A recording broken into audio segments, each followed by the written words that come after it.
Infelizmente, nós mostramos aqui, e o triste é dizer com muita frequência, casos de violência contra a mulher, de relacionamentos abusivos. E o mais chocante do que tudo isso, as histórias que acabam com mortes de mulheres. E a gente se pergunta, o que será que leva uma mulher a permanecer numa relação assim, abusiva, violenta? Por que ela não se livra desse homem que é ruim para ela, que é violento, que é mau? Para nós que estamos olhando do lado de fora, fica muito difícil de entender, na verdade. Por que elas preferem esse sofrimento a tomar de vez alguma atitude e sair? Os especialistas é que explicam que muito mais do que dependência financeira, essas mulheres muitas vezes bem-sucedidas, empoderadas, com dinheiro, de famílias em altas classes sociais, elas criam uma relação de dependência emocional por esses homens. Sabedor disso, a nossa equipe resolveu ir em busca de histórias e de profissionais para entender melhor por que e como tudo isso acontece. Eu fiz essa reportagem agora junto com o Diogo Cordeiro. Você acompanha. Balança. 13 anos de violência. De violência. De violência simbólica, de violência física, de tentativa de assassinato, de ouvir todos os dias que eu era muito feia, que eu era muito gorda, que eu era pelancuda, que eu era burra. Esse homem batia em você? Sim. Chute na bunda, chute na barriga, tapa na cara. Jogava pra rua, derrubava da cama. Ela foi vítima de estupro aos 12 anos. Depois, passou por vários relacionamentos abusivos e violentos. Eu comecei a trabalhar de empregada doméstica aos 11 anos de idade. E por um ano eu fui abusada sem saber que eu sofria abuso dentro da casa do patrão.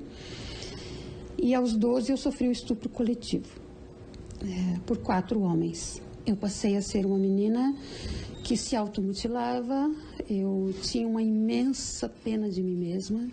Eu passei a ter relacionamentos abusivos. Para quem está de fora dessas relações, não é fácil se entender porque elas não largam os homens violentos. Por experiência própria, a Goref garante. As mulheres se sentem culpadas pela violência que sofrem e são induzidas a perdoar. É comprovado que nós demoramos em média de 10 a 13 anos mesmo para sair, né? Tem mulheres que conseguem sair com 8 anos da violência.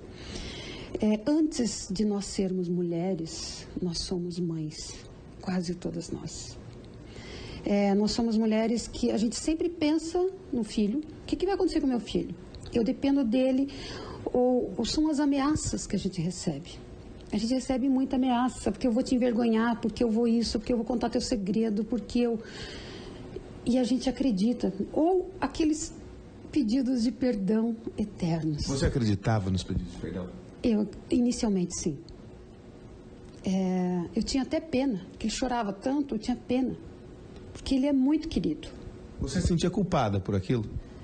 Sempre. Eu achava que alguma coisa errada eu tinha feito. E ele dizia, por que você faz isso pra mim? Eu já falei pra você fazer diferente. Eu chegava a pedir desculpas. Ela não identifica esse homem no começo, quando ela está tremendamente tomada pela paixão. Toda paixão é cega. Nós inventamos um pouco do que o outro não é e negamos um pouco daquilo que o outro é. Então, essas mulheres, elas negam, né, essa situação que inicialmente não começa com violência, começa com leves arrufos, né, com leves depreciações. Depois das depreciações vem com o xingamento, com o isolamento, com o cerceamento, com a coerção e, por fim, com a estupidez física e psíquica. E em nome do amor, elas acreditam, por isso este que é o grande problema, elas acreditam que este amor que elas têm por esse homem fará com que este homem um dia venha a mudar. São ao menos 13 mulheres mortas no país todos os dias. 8 em cada 10 assassinatos são cometidos por homens próximos, principalmente os parceiros. Casos recentes de mulheres mortas no Paraná deixam claros os abusos contra elas. O médico Rafael Sus Marques é acusado da morte da namorada Renata Mugiati. Para a promotoria, ele matou a companheira e depois jogou o corpo do prédio para simular um suicídio. Em Londrina, o casamento de longos anos pode ter terminado do mesmo jeito. Um laudo oficial atesta que Olga dos Santos morreu ao cair do apartamento, mas antes ela teria sido ferida a golpes de faca. Nos últimos dias, a morte de Tatiane Spitzner está chamando a atenção. O casal, que parecia perfeito, na verdade tinha um histórico de violência recente. Ela queria a separação. O marido está preso e é suspeito de assassinato. Não aceitava. Tudo aconteceu em Guarapuava, no centro do estado. Por que essas mulheres não saíram dessas tramas de violência e agressão? Este doutor em violência de casais pesquisou 1000 casos diferentes em 4 anos. Grande parte das agredidas é instruída, com sucesso profissional e são de classes sociais elevadas. Tudo tem a ver com serem dominadas emocionalmente pelos agressores. Uma das fortes características que marca a permanência dessas mulheres em situação de risco é a dependência afetiva, e o tipo de amor que essas mulheres imprimem no sujeito que elas dizem amar.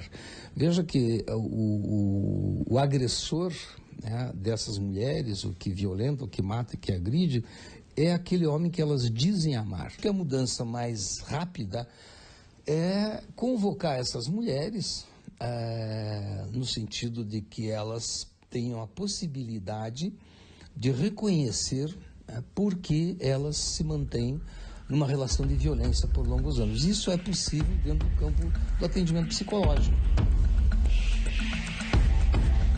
A grande dificuldade é identificar o agressor. Normalmente eles estão assim, em meio à sociedade, e são aceitos pelas pessoas, principalmente pelos grupos sociais em que vivem, inclusive pelas famílias das vítimas. Mas o Brasil é o 5º país no mundo que mais mata mulheres. São 4.500 assassinatos, os conhecidos feminicídios, todos os anos.